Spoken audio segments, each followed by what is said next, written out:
부르심에 합당하게 네 번째 시간 새 사람을 입으라는 제목으로 말씀을 드리겠습니다.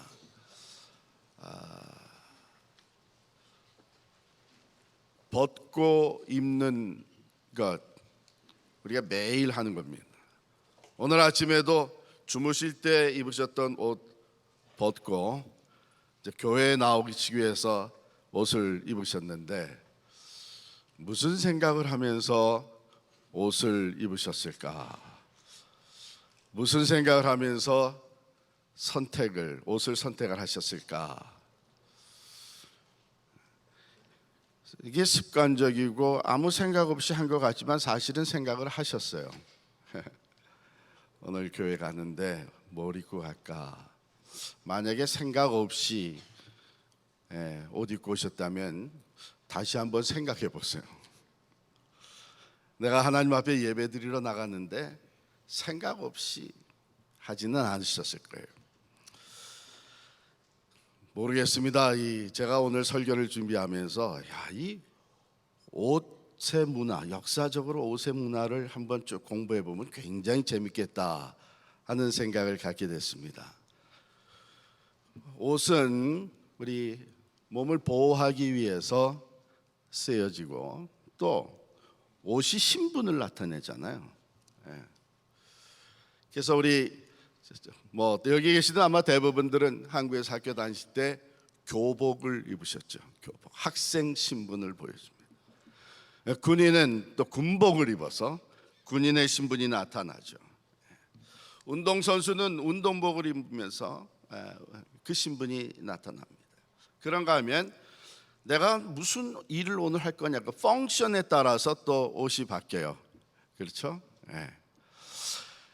운동하러 나가면서 양복을 차려입고 나가는 거는 정신이 조금 이상해진 거죠.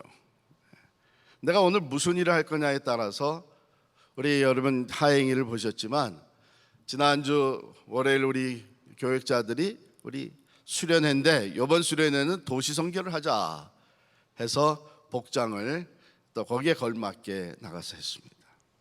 그런가 하면요, 이 옷과 심리학 연구가 또 아주 깊이 되고 있습니다.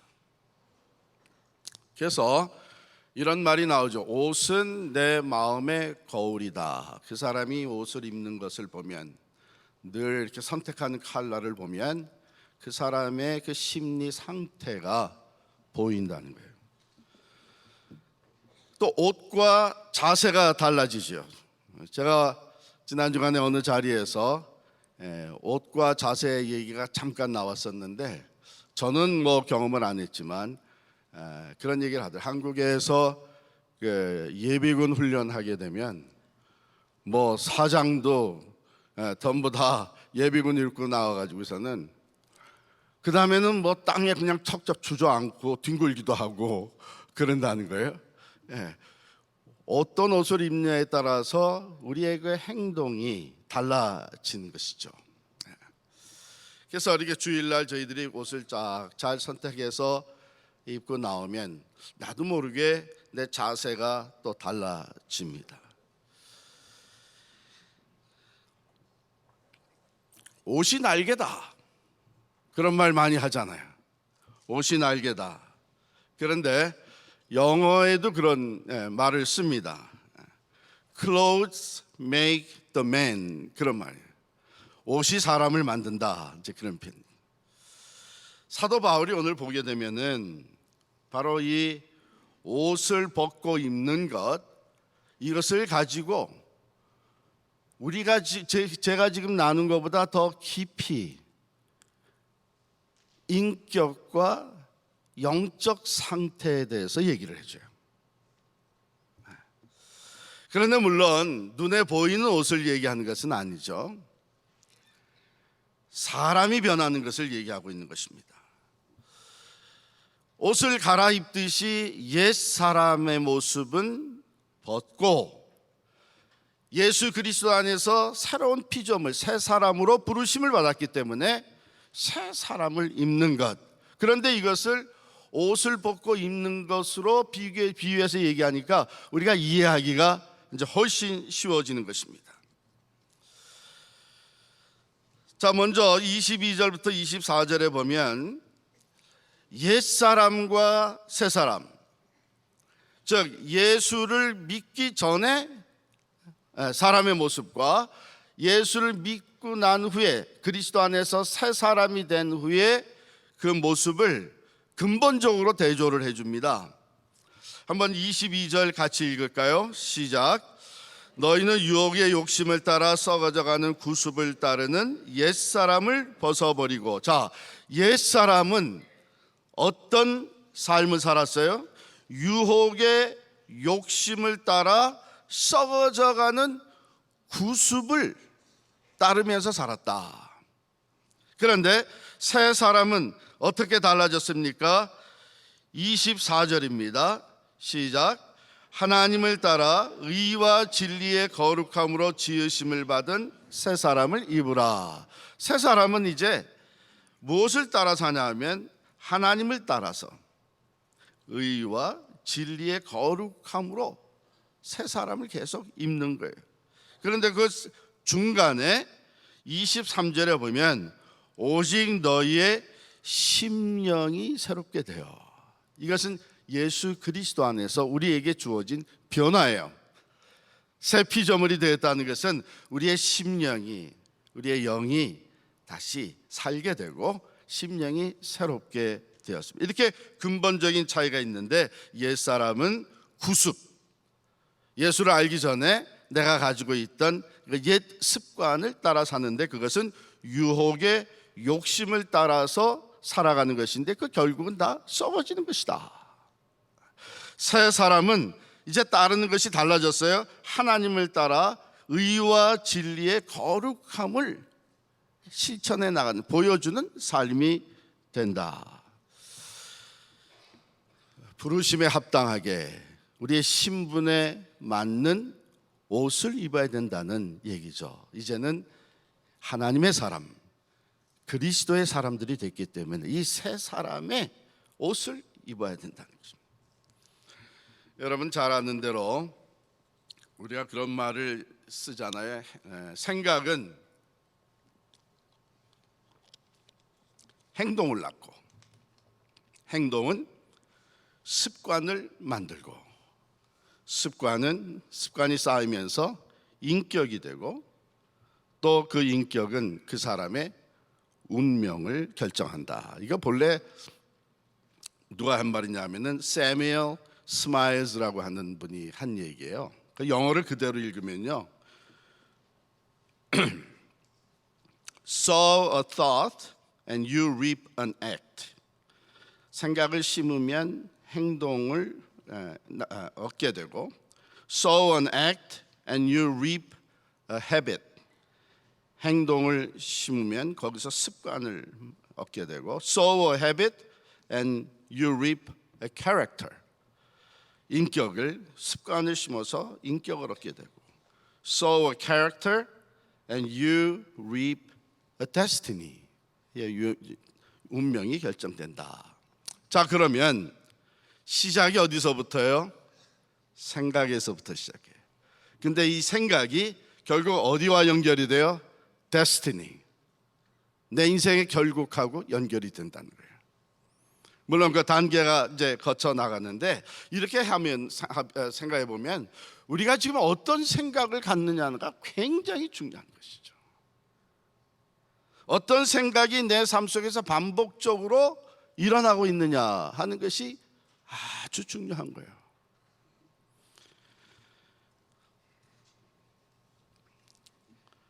옛사람은 세상적인 생각, 유혹의 욕심, 그것을 생각하고 그것이 자연스럽게 내 행동으로 나타나고 그 행동이 반복이 되면서 습관화돼 버리고 말아요. 그것이 내 인격이 되고 그것이 내 인생을 결정짓니다.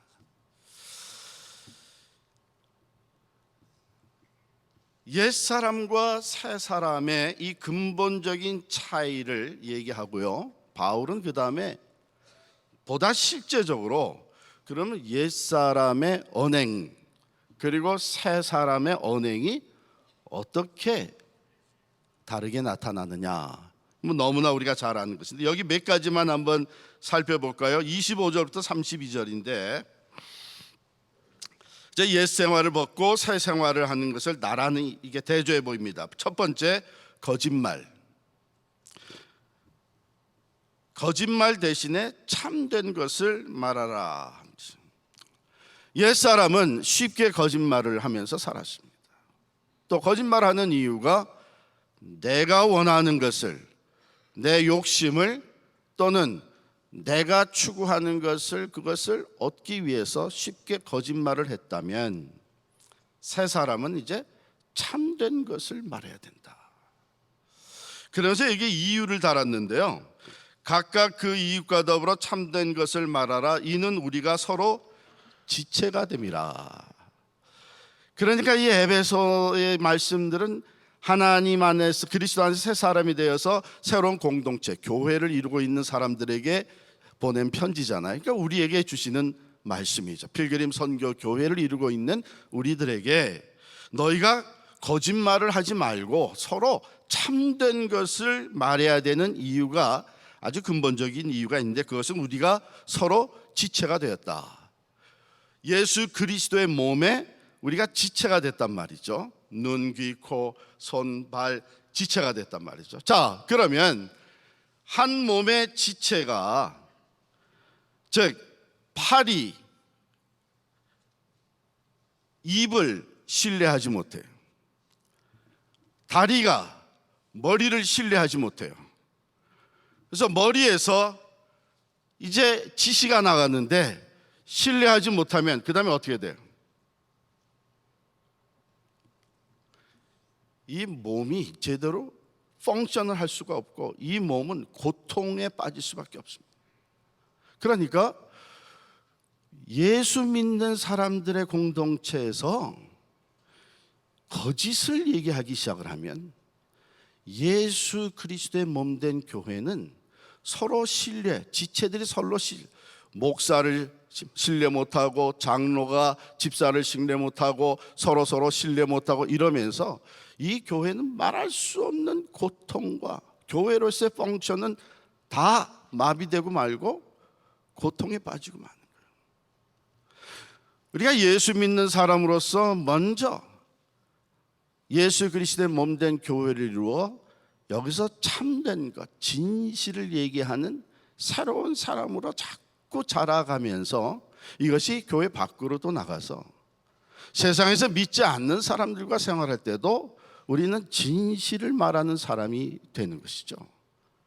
그러면 세상 사람들이 역시 예수 믿는 사람은 다르다, 믿을 수 있다, 저 사람들의 말은 우리가 신뢰할 수 있다.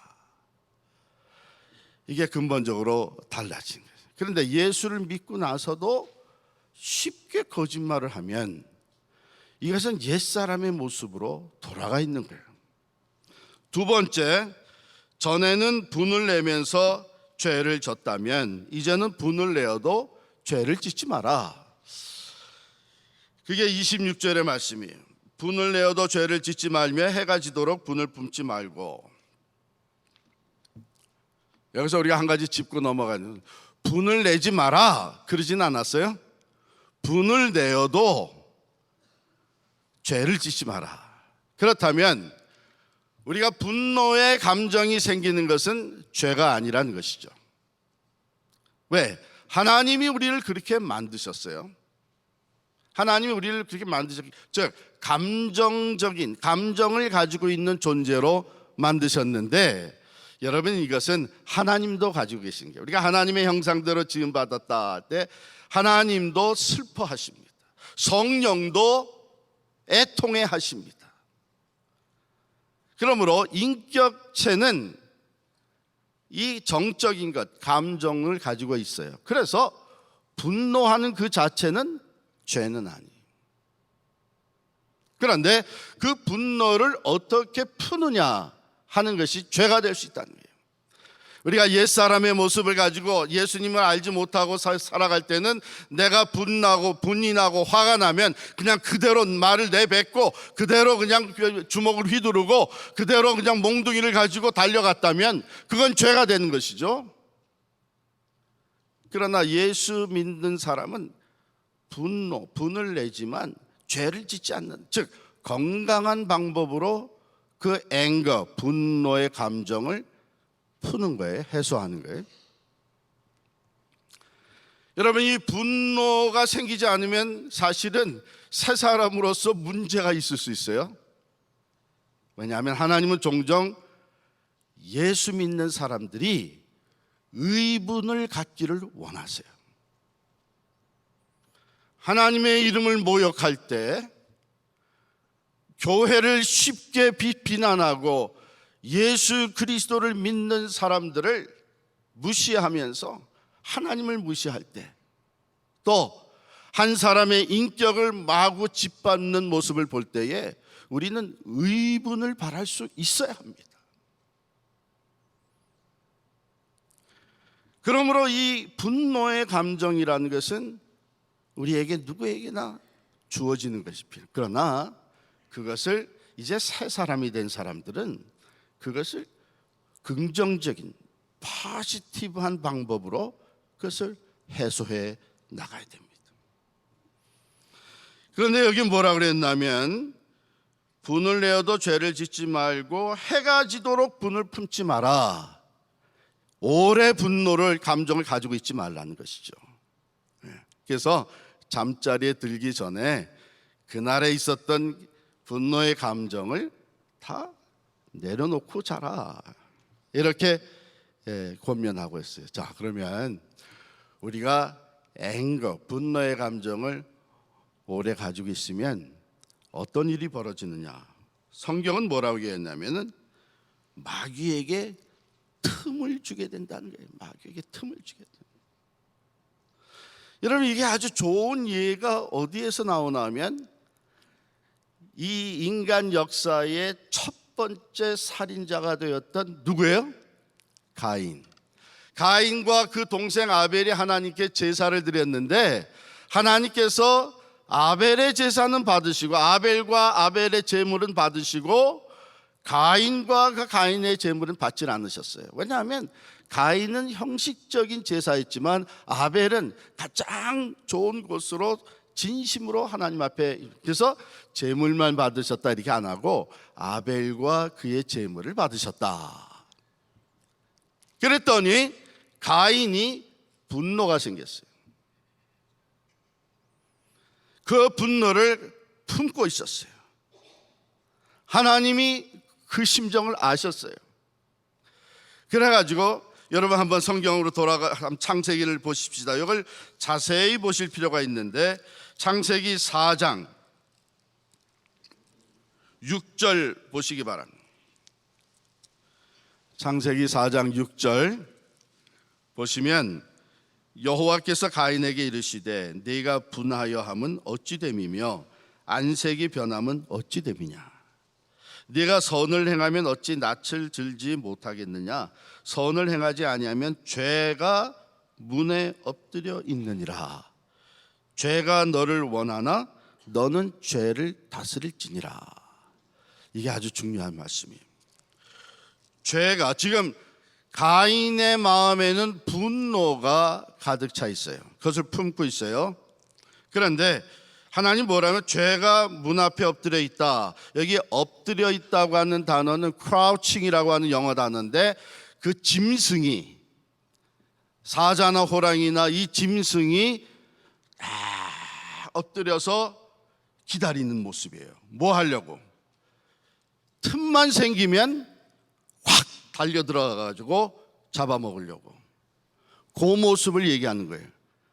그러니까 하나님이 지금 워닝 주시는 건 뭐냐 하면, 내가 지금 분노를 품고 있는데 그 분노를 보고 있는 사탄 마귀가 지금 내 문 앞에 기다리고 있다. 틈만 생기면 너를 덮쳐서 죄악을 행하도록. 그러기 전에 내가 먼저 죄를 다스릴지니라. 분노를 풀으라는 거예요. 그런데 가인이 이 워닝을 받지 않았어요. 그냥 분노를 품고 있다가 한 번은 들에서 아벨하고 둘이만 있게 되니까 그때에 돌을 들어서 아벨을 쳐 죽입니다. 분노라고 하는 것은 우리가 계속 품고 있게 되면 나 자신을 상하게 하고 또 언젠가는 상대방을 상하게 합니다. 그래서 분노가 생기게 되면 우리로서 최고의 방법, 그 분노를 해결할 수 있는 최고의 방법은 예수 그리스도이신데 예수 그리스도의 십자가를 바라보는 거예요. 그리고 그 십자가를 통해서 용서를 배우고 실천하는 거예요. 자기를 못 박는 자들에게 위에서 기도하시기를 아버지여 저들의 죄를 사하여 주옵소서. 자기가 한 것을 알지 못하니이다. 예수 믿는 사람들은요, 내 마음에 이 모든 감정들, 건강하지 못한 감정들, 특히 이 분노의 감정이 생길 때에 십자가를 바라보게 되면 그 분노의 감정이 서서히 사라집니다.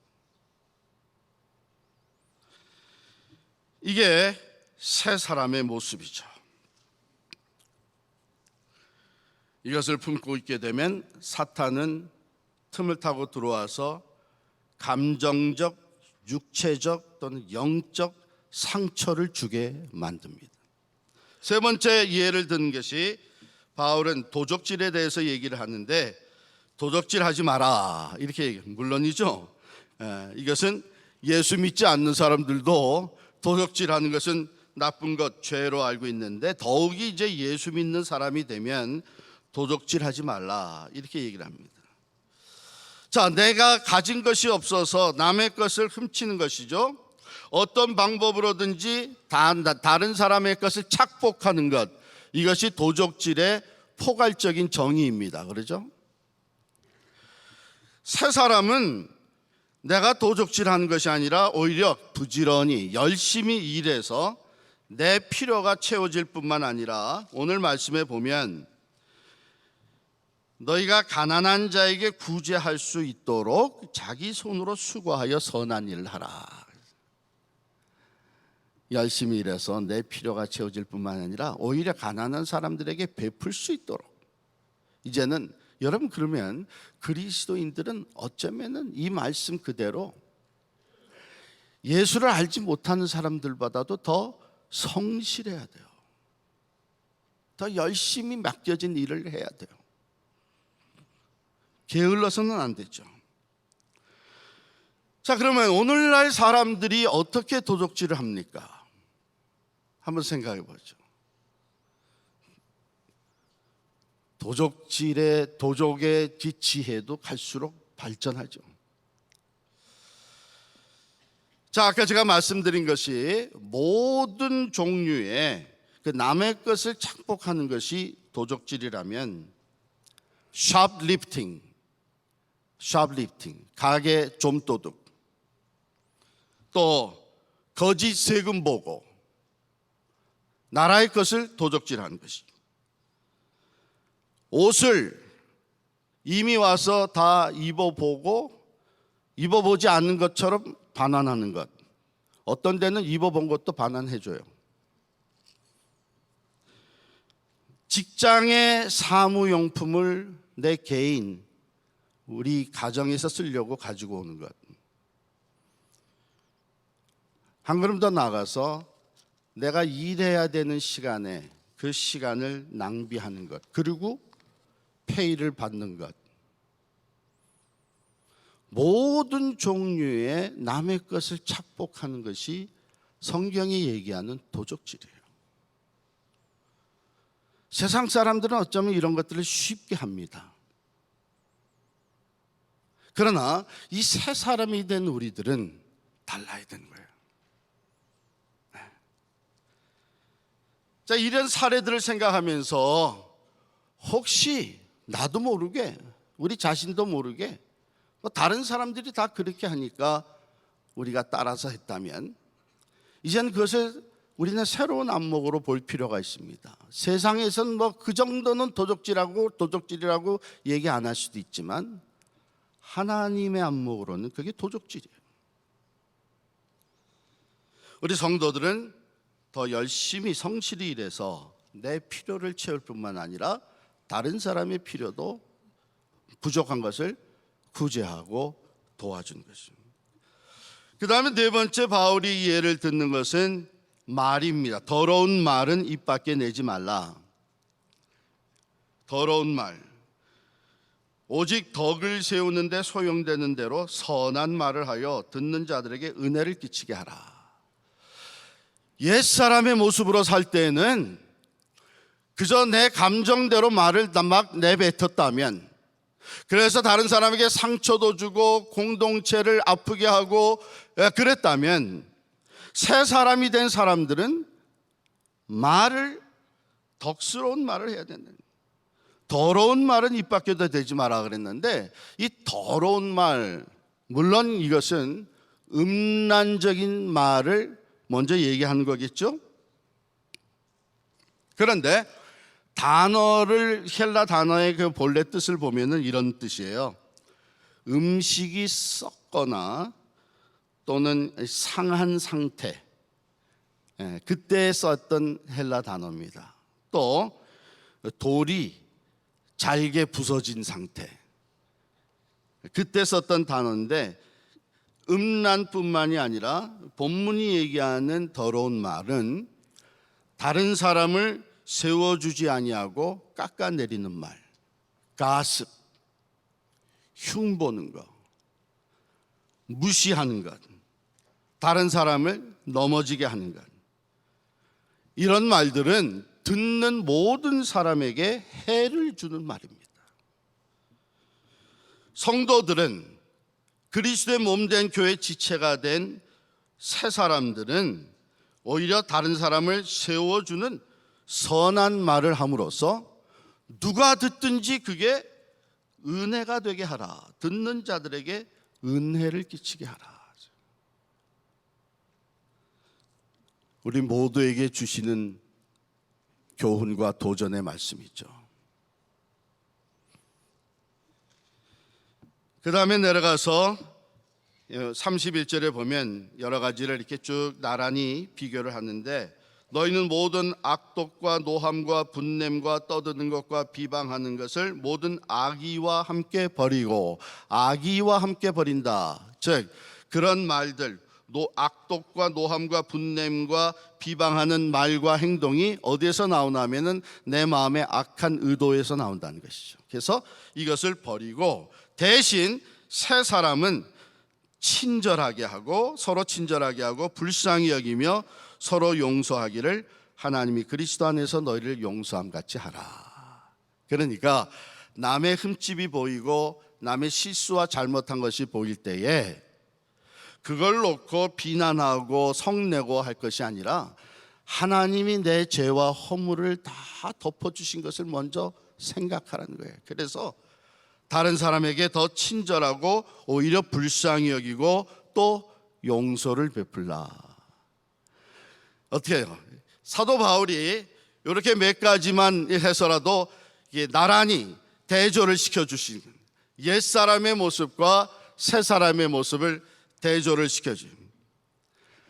그러면 여기 있는 우리들 중에 어느 누구도 아하, 나는 이제 완전히 새 사람이다, 이렇게 얘기할 수 있는 사람은 아무도 없을 거예요. 자, 제가 질문, 여러분 예수 그리스도 안에서 새 사람이 됐습니까? 안 됐습니까? 제가 말을 그렇게 해서 그런지 답을 잘 못하시네. 그러므로 누구든지 그리스도 안에 있으면 새로운 피조물이라, 이전 것은 지나갔으니 보라 새 것이 되었도다. 이것도 사도 바울을 통해 주신 말씀인데, 오늘 에베소의 말씀과 같이 그 단어를 집어넣으면 그러므로 누구든지 그리스도 안에 있으면 새 사람이라, 옛사람은 지나갔으니 보라 이제 새 사람이 되었느니라. 그러면 여러분 새 사람 됐습니까? 안 됐습니까? 예, 새 사람이 됐어요. 그런데 바울은 뭐냐면 이제 새 사람이 되어서 우리가 지속적으로 하는 일이 뭐냐면 마치 매일 아침 일어나면 옷을 벗고 입듯이 매일같이 옛사람을 벗고 새 사람을 입는 것이 지속돼야 된다는 거예요. 새 사람이 된 건 이제 시작이에요. 우리가 새 사람이 된 건 엄밀히 따지면 이제 하나님이 우리를 의롭다 하셨고, 왜? 예수의 보혈로 죄값을 치렀으니까. 그리고 성령을 우리에게 선물로 보내주셨어요. 그래서 이제는 하나님의 영이 우리 안에 거하시고 하나님이 우리를 보실 때 의롭다고 칭해 주시는 새 사람이 됐습니다. 이제부터는 뭐가 시작이 됐나 하면 새 사람의 완전한 모델이 되시는 예수 그리스도를 닮아가는 성화의 과정이 시작이 된 거예요. 그래서 이 성화의 과정을 사도 바울은 옛사람은 벗어버리고 옷을 벗고 새 사람, 새 옷을 입는 것에 비유해서 매일같이 지속이 돼야 된다. 자, 이렇게 하니까 그 말이 맞다. 내가 예수 믿고 나서 살아가면서도 때로는 다시 옛사람의 모습으로 돌아가는 경우가 없지 않아 있는데 이걸 계속해서 해야 되는 것이구나, 이렇게 깨달아지는 것이죠. 맞습니다. 그렇다면 오늘 말씀을 받는 우리들이 해야 되는 것은, 내가 새 사람, 그리스도 안에서 새 사람이 된 후에 지금 내 안에 있는 옛사람의 모습들이 정말 사라지고 있는가? 또 지금 새 사람으로 나는 변화되어져 가고 있는가? 언어에 있어서, 감정 처리에 있어서, 행동에 있어서 다른 사람들과 관계를 맺어 그리스도의 몸된 교회를 이루어 갔는데 나는 옛사람의 모습이 점점 사라지고 또 새 사람으로 변화되어져 가고 있는가? 이게 매우 중요한 것입니다. 그래서 우리가 점점 변화되면서 맺어가는 그 열매들, 변화되어져 가는 그 인격. 그래서 갈라디아서 5장 22절에는 성령의 열매로 얘기를 하고 있고, 베드로후서 1장 4절부터 보게 되면 신의 성품으로 얘기하고 있습니다. 여러분 꼭 한번 읽어보시기 바라요. 구체적으로 그 열매들, 신의 성품이 언급이 되어 있어요. 요즘 미국에서 발간이 되고 또 한국에서 번역이 돼서 많이 읽히는 책 중에 다시 집으로라고 하는 책이 있어요.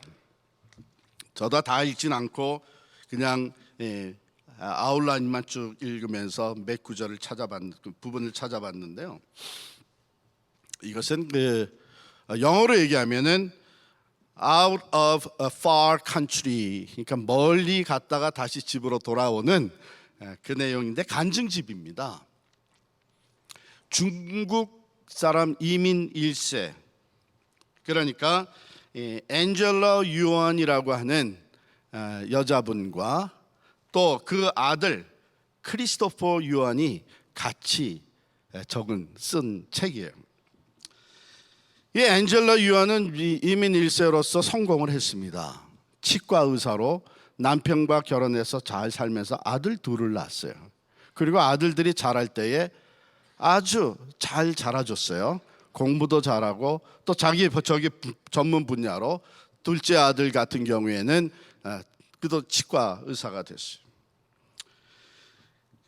성공적인 이민 1세로서 이제는 정착이 됐다고 했는데 가정에 문제가 생겨나면서 남편과 관계가 멀어지고 그 어머니의 가장 큰 희망이었던 둘째 아들 크리스토퍼가 어느 날 갑자기 집에 찾아오더니 자기는 게이라고, 동성애자라고 선포를 한 거예요.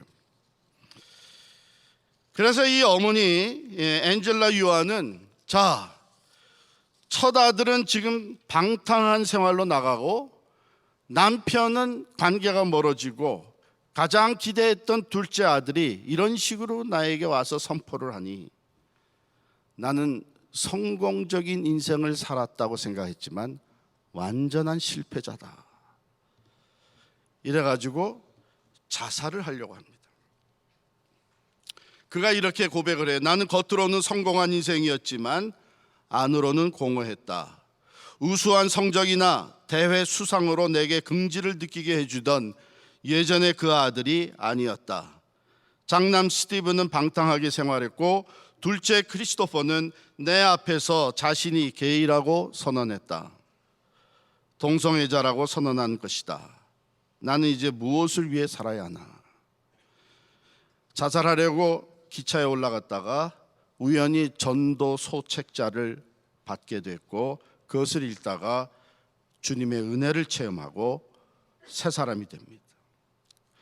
그때 싸늘하게 식어버린 내 심장을 깨우듯 한 문장이 눈에 들어왔다. 다른 어떤 피조물이라도 우리를 우리 주 그리스도 예수 안에 있는 하나님의 사랑에서 끊을 수 없으리라. 하나님이 사랑한다고 나 같은 사람을? 그때 작고 고요한 목소리가 들렸다. 너는 내 사람이다. 그 한마디는 산산이 부서진 내 심장을 아물게 하는 연고였다. 이렇게 예수님을 만나고 독실한 크리스천이 됩니다. 그래서 엔젤라는 남편과의 관계도 회복이 되고 부부가 매일같이 아들들을 위해서 기도합니다.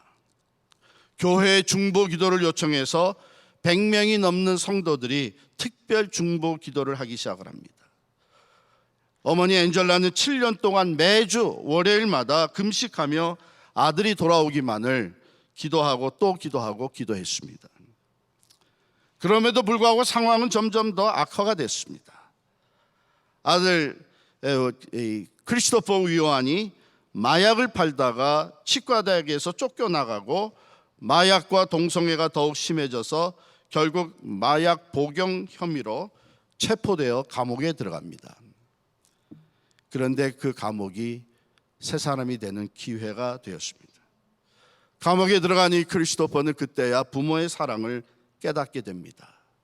감옥 안에서 성경을 읽으면서 예수님을 만나게 됩니다. 예수님을 만나고 나서 동성애를 끊고 완전히 새 사람이 돼서 감옥에서 나온 후 신학 공부를 합니다. 시카고에 있는 무디 바이블 인스티튜트에서 공부를 하고 위튼 대학에서 대학원 공부를 한 뒤에 주혜종 목사가 되어서 지금은 미국과 전 세계를 다니며 간증하고 복음을 전하고 있습니다. 그가 예수님을 만난 후 주의 종이 되어서 고백한 내용이 이렇습니다. 저는 성경을 읽으면서 내 정체성을 규정하는 것은 예수 그리스도 한 분뿐임을 깨달았습니다. 그리고 출소하고 집에 돌아왔던 날 현관 로비를 가득 채우고 있던 노란 리본을 평생 잊지 못합니다. 그때를 떠올리면 하나님의 자비로움과 부모님의 족곳 없는 사랑이 나를 따뜻하게 감싸는 것을 오늘도 경험합니다. 나에게는 언제든지 돌아갈 집이 있습니다.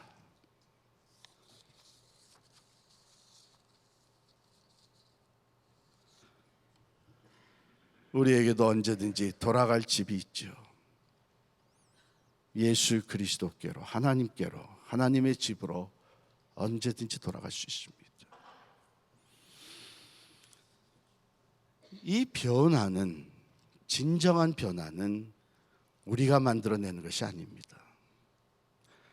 옛사람에서 새 사람이 되고 새 사람이 되어 날마다 그리스도를 닮아가는 새 사람을 입는 이 변화는 하나님께서 성령을 통해서 우리 안에서 역사하심으로 일어나는 줄을 믿습니다.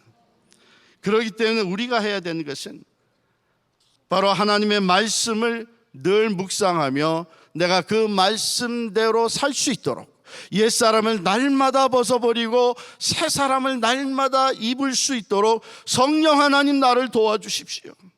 내가 의지적으로 결단한 것으로 끝나면 아무 소용이 없습니다. 해봤잖아요.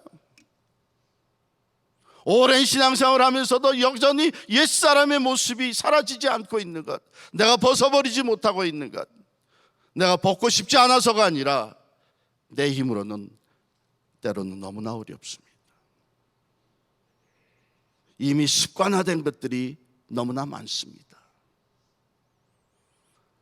그러므로 우리가 말씀을 읽고 오늘과 같은 말씀을 받을 때에 내가 그대로 하리라 결단한 것으로 끝나지 말고 겸손하게, 그렇습니다 하나님, 이 옛사람의 모습이 여전히 내게 있어서 나도 때로는 너무나 고통스럽습니다. 주님 도와주십시오. 나도 변화되고 싶습니다. 새 사람의 옷을 입기 위해서 먼저 옛사람의 모습을, 옛 옷을, 더러운 옷은 벗어야, 그래야 새 옷을 입지 않습니까?